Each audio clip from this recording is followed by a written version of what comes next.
નમસ્કાર મિત્રો, SR ફટાફટ ન્યૂઝ ચેનલમાં તમારું સ્વાગત છે। તો જાણી લઈએ ખેડૂતો માટેના તાજા, મોટા અને મહત્વના સમાચાર ફટાફટ ન્યૂઝ સાથે। ડાંગ જિલ્લાને સંપૂર્ણ પ્રાકૃતિક ખેતીનો જિલ્લો જાહેર કર્યા બાદ હવે અન્ય જિલ્લાઓમાં પણ તેનું વિસ્તરણ કરવામાં આવી રહ્યું છે। જે ખેડૂતો ગાય આધારિત ખેતી કરે છે તેમને દર મહિને 900 રૂપિયાની સહાય ચૂકવવાની કામગીરી આજે હાથ ધરવામાં આવી છે। ગત વર્ષે થયેલા નુકસાન માટે પાક વીમાની રકમ ચૂકવવાની પ્રક્રિયા શરૂ થઈ છે। જે ખેડૂતોના દાવા મંજૂર થયા છે તેમના બેંક ખાતામાં સીધા નાણાં ટ્રાન્સફર કરવામાં આવી રહ્યા છે। કોઈ પણ ફરિયાદ માટે ખેડૂતો તાલુકા કક્ષાએ સંપર્ક કરી શકે છે।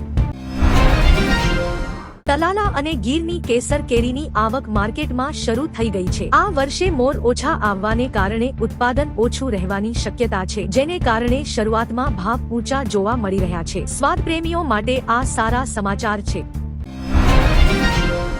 ઉત્તર ગુજરાતમાં બટાકાનું મબલક ઉત્પાદન થતા કોલ્ડ સ્ટોરેજ હાઉસફુલ થઈ ગયા છે। ખેડૂતોને યોગ્ય ભાવ ન મળતા તેઓ માલ સંગ્રહ કરી રહ્યા છે। સરકારે કોલ્ડ સ્ટોરેજ માટે વીજળી દરમાં રાહત આપવાની જાહેરાત કરી છે।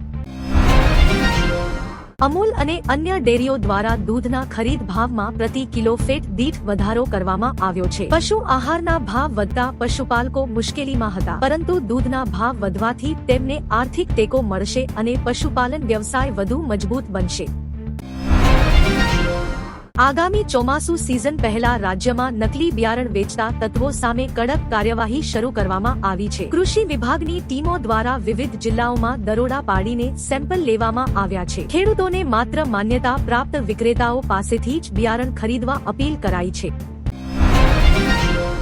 ઊંઝા માર્કેટ યાર્ડમાં જીરુના ભાવ આસમાને પહોંચ્યા છે। વિદેશી નિકાસમાં ભારે માંગને કારણે જીરુ પકવતા ખેડૂતો માલામાલ થયા છે। નિષ્ણાતોના મતે હજુ પણ ભાવમાં વધારો થવાની શક્યતા છે, જે ખેડૂતો માટે સોનામાં સુગંધ ભળવા સમાન છે।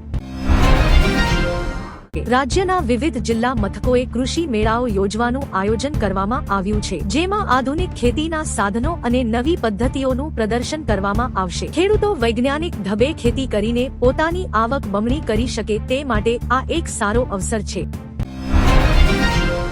રાજ્ય સરકારે જમીન માપણીમાં રહેલી ભૂલો સુધારવા માટે ખાસ ઝુંબેશ શરૂ કરી છે। જે ખેડૂતોને નકશા કે ક્ષેત્રફળ બાબતે વાંધો હોય તેઓ ઓનલાઈન અરજી કરી શકે છે। આ પ્રક્રિયાથી ખેડૂતોના વર્ષો જૂના જમીન વિવાદોનો અંત આવશે।